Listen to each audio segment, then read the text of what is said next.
નમસ્તે વિદ્યાર્થી મિત્રો, ધોરણ 8 ની અંદર આપણે ગયા વિડીયોમાં જોયું કે આપણે વિશેષણ વ્યાકરણનો ટોપિક ભણી રહ્યા હતા. વિશેષણ જેમાં આપણે અગાઉના ભાગમાં આપણે વિશેષણના કેટલા પ્રકાર છે, એના પેટા પ્રકાર કેટલા છે એ ભણ્યા, અને એનો આપણે એક પ્રકાર ભણ્યા હતા કયો? ગુણવાચક વિશેષણ. તો આજે આપણે એનો બીજો પ્રકાર ભણીશું જેનું નામ છે સંખ્યાવાચક વિશેષણ. તો આજે આપણે સંખ્યાવાચક વિશેષણ વિશે ભણીશું. હવે જોઈએ, સંખ્યાવાચક વિશેષણના બે પેટા પ્રકાર છે. કયા બે? નિશ્ચિત સંખ્યાવાચક વિશેષણ અને અનિશ્ચિત સંખ્યાવાચક વિશેષણ. તો પહેલા તો આપણે સંખ્યાવાચક વિશેષણની વ્યાખ્યા જોઈએ કે સંખ્યાવાચક વિશેષણ શું છે, પછી આપણે એના બંને પ્રકાર વિશે ભણીશું.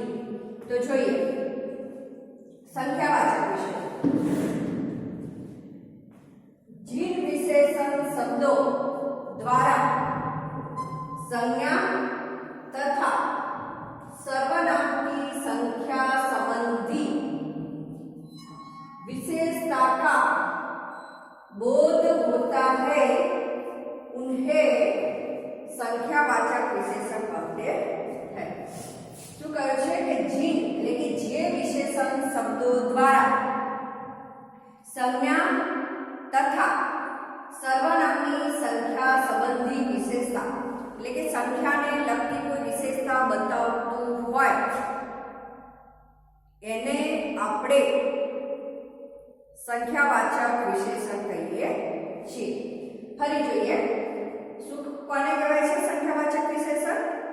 જીન એટલે કે જે વિશેષણ શબ્દો દ્વારા સંજ્ઞા તથા સર્વનામની સંજ્ઞા અને સર્વનામની સંખ્યાનો બોધ કરાવતા હોય, એની વિશેષતા બતાવતા હોય એવા જે શબ્દો હોય એને આપણે શું કહીએ છીએ?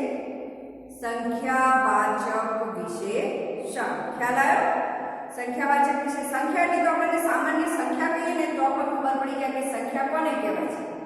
ગણતરીની સંખ્યા હોય ને આપણે સંખ્યા કહીએ છીએ 2 3 4 5 6 7, તો આપણે એને સંખ્યા કહીએ છીએ.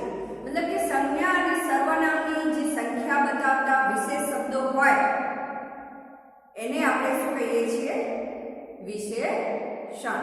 તો ખ્યાલ આવ્યો હશે કે સંખ્યાવાચક વિશેષણ કોને કહેવાય છે. હવે જોઈએ, સંખ્યાવાચક વિશેષણ के दो भाग. શું કહ્યું? સંખ્યાવાચક વિશેષણના બે ભાગ છે, મતલબ કે બે પ્રકાર છે. કયા બે પ્રકાર છે?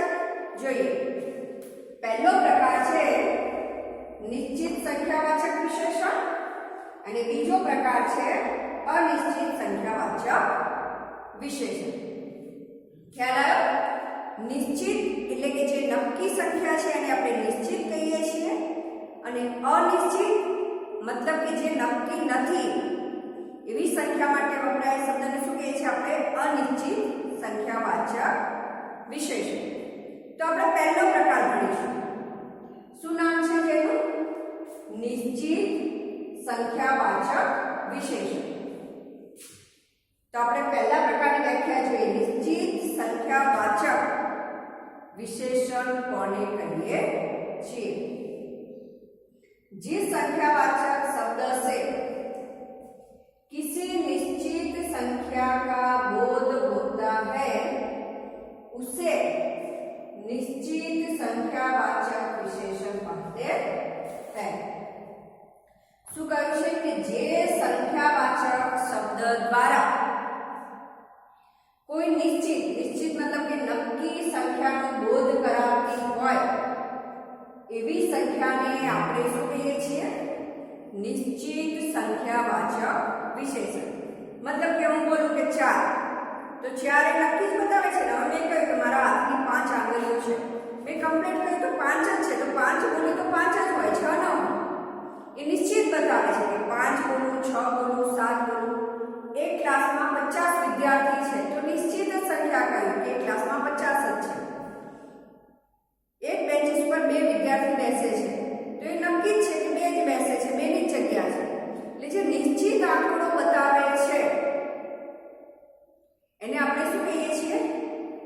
નિશ્ચિત સંખ્યાવાચક વિશેષણ. ઉદાહરણ જોઈએ તો વધારે ખ્યાલ આવશે. पहलू उदाहरण જોઈએ. दो लड़कियां पार्क में घूम रही है. શું કહ્યું છે? બે છોકરીઓ પાર્ક એટલે કે બગીચો. બે છોકરીઓ બગીચામાં ફરી રહી છે. નક્કી છે કે બગીચામાં દેખાય છે કે બે છોકરીઓ ફરી રહી છે. તો દો લડકીયા શું થયું? નિશ્ચિત વાક્ય તમને પૂછ્યા કે વિશેષણ બતાવો, વિશેષણનો પ્રકાર લખો. નીચે લીટું કર્યું હોય વાક્યમાં રેખાંકિત વિશેષણનો પ્રકાર બતાવો. તો હવે મેં આ વાક્ય પૂછ્યું છે કે આમાં મેં નીચે લીટું કર્યું છે, તો આ લીટાનો તમારે આ જે લીટી દોરી છે એ શબ્દનો તમારે વિશેષણનો પ્રકાર બતાવવાનો છે. તો તમને ખ્યાલ આવવો જોઈએ કે આ નિશ્ચિત સંખ્યાવાચક વિશેષણ છે કે ગુણવાચક છે કે પરિમાણવાચક છે કે કયું છે એ તમને ખ્યાલ આવી જવો જોઈએ. તો અહીંયા દો લડકીયા છોકરીઓની સંખ્યા બતાવે છે કે બે, નક્કી છે કે બે, એટલે એ શું થયું કહેવાય? નિશ્ચિત संख्यावाचक विशेषण. चार लोग आपस में बातें कर रहे हैं. શું કહ્યું? ચાર લોકો આપસમાં વાતચીત કરી રહ્યા છે. તો અહીંયા કેટલા માણસની વાત કરી છે કે ચાર માણસ જ આપસમાં વાત કરી રહ્યા, મતલબ કે ચાર માણસો બેઠા છે. તો ચાર લોગ એ શું થયું? નિશ્ચિત સંખ્યાવાચક विशेषण. तीसरा उदाहरण है, यहाँ पर 20 कुर्सियां रखी. यानी कि नौकर ने कहेवामां આવ્યું છે કે અહીંયા 20 ખુરશીઓ રાખી. કેટલી ખુરશીની વાત કરી છે કે વધારે નહીં કહી કે નહીં ઓછી, નહીં એમ કહ્યું કે 15 કે નહીં 25.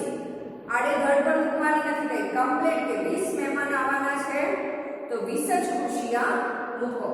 तो 20 कुर्सियां मतलब कि 20 कुर्सियां ऐसे है निश्चित संख्यावाचक विशेषण. चौथा उदाहरण है, घर में 5 लोग रहते हैं. घर में 5 सभ्यो रहे छे. नक्की छे कि 5 पर छठ्ठું કોઈ નથી. ફિક્સ જ છે કે મમ્મી પપ્પા છે, 3 ભાઈ બહેન છે. ફિક્સ જ છે કે 5 સભ્યો રહે છે. तो कि घर में 5 लोग रहते हैं. तो केलो यहाँ 5 लोग ये શું બતાવે છે? નિશ્ચિત સંખ્યાવાચક વિશેષણ. बाग में 3 पेड़ हैं. બગીચામાં 3 વૃક્ષ છે. નક્કી છે કે બગીચામાં 3 જ વૃક્ષ છે, ચોથું કે પાંચમું વૃક્ષ છે નહીં.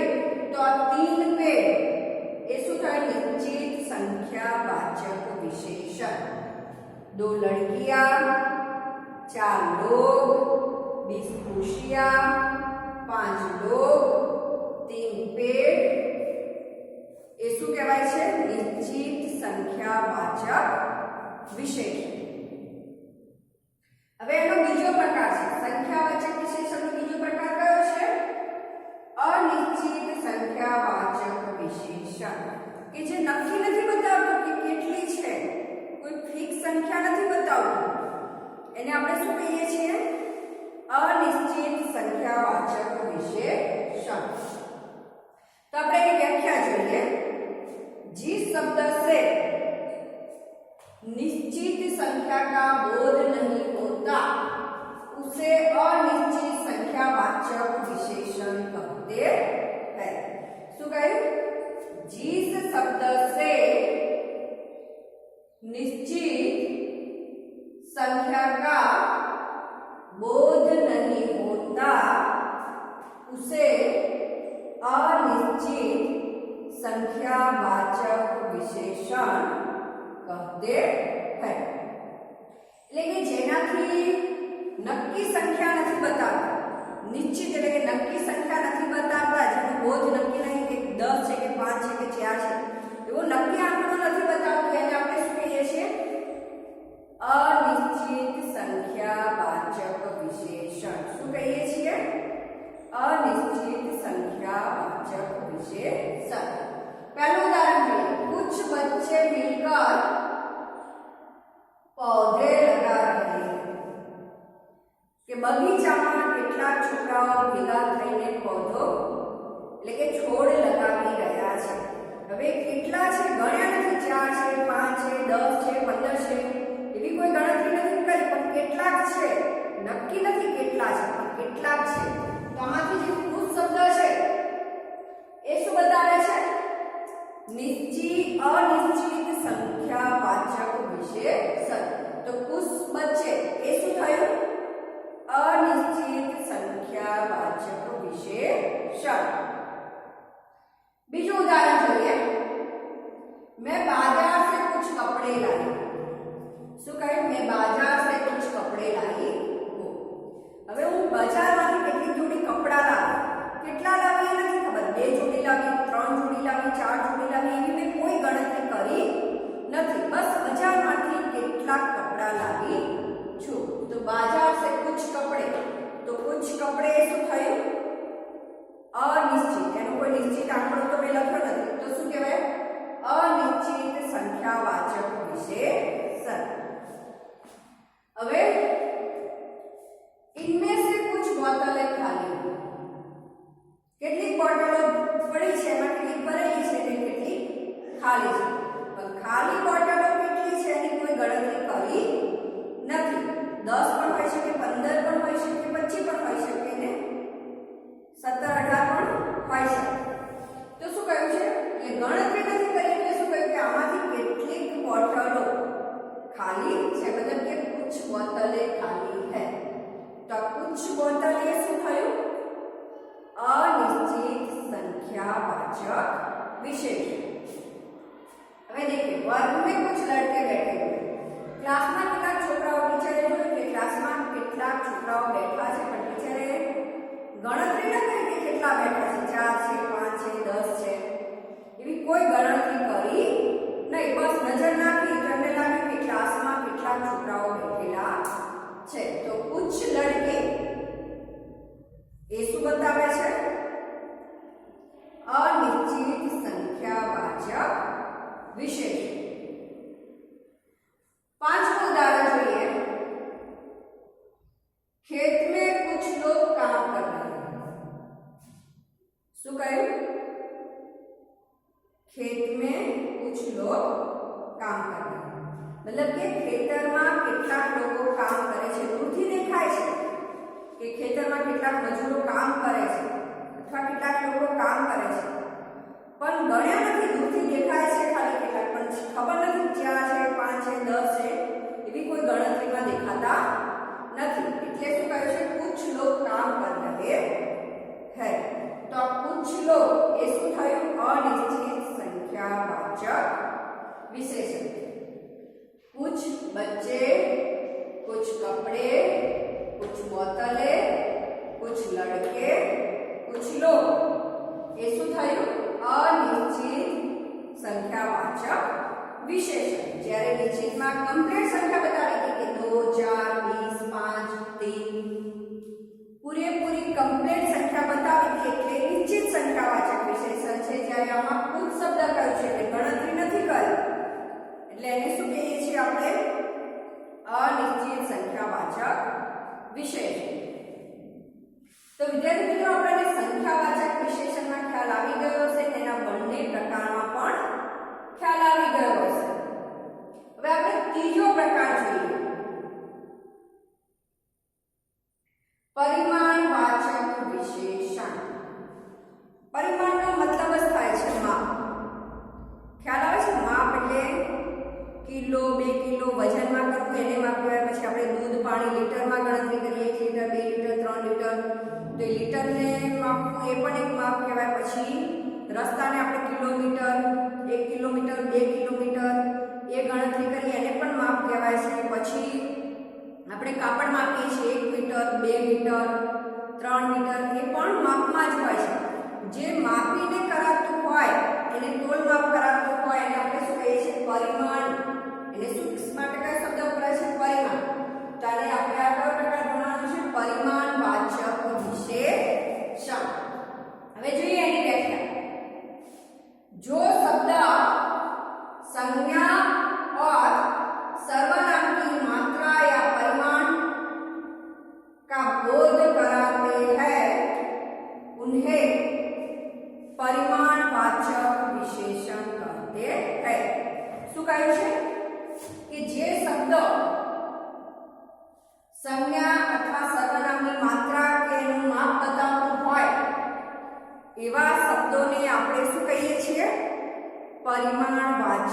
વિશેષણ.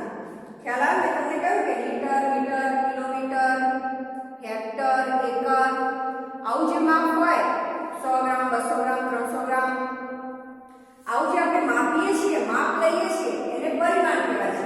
એટલે કે જે શબ્દો સંજ્ઞા કે સર્વનામની માત્રા યા પરિમાણ બતાવતા હોય એને આપણે શું કહીએ છીએ? પરિમાણવાચક વિશેષણ. શું કહીએ છીએ?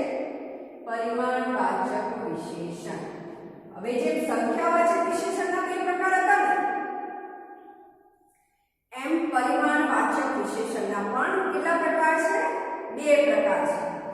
પહેલો પ્રકાર કયો છે? નિશ્ચિત પરિમાણવાચક વિશેષણ. એટલે કે જે નક્કી સંખ્યા બતાવે છે એને આપણે શું કહીએ છીએ? નિશ્ચિત પરિમાણવાચક વિશેષણ. અને અનિશ્ચિત બીજો પ્રકાર છે અનિશ્ચિત પરિમાણવાચક વિશેષણ. એટલે કે જે નક્કી આંકડો નથી બતાવતા એને આપણે શું કહીએ છીએ? અનિશ્ચિત પરિમાણવાચક વિશેષણ. તો ખ્યાલ આવ્યો કે આના પણ બે પ્રકાર છે. તો વિદ્યાર્થી મિત્રો આજે આપણે અગાઉના વિડિયોમાં ગુણવાચક વિશેષણ ભણ્યા, આજે સંખ્યાવાચક વિશેષણ ભણ્યા જેના બે પ્રકાર નિશ્ચિત સંખ્યાવાચક વિશેષણ અને અનિશ્ચિત સંખ્યાવાચક વિશેષણ. પછી ત્રીજો ટોપિક ભણ્યા છે પરિમાણવાચક વિશેષણ. એના પણ બે પ્રકાર છે નિશ્ચિત પરિમાણવાચક વિશેષણ અને અનિશ્ચિત પરિમાણવાચક વિશેષણ. એના વિશે ડિટેલમાં વધારે આપણે આના પછીના આવતા વિડિયોમાં ભણીશું. તો આજે આપણો અભ્યાસ પૂરો કરીએ છીએ. અગાઉના ટોપિકમાં આપણે પૂરું કરીશું. જય હિન્દ, જય ભારત.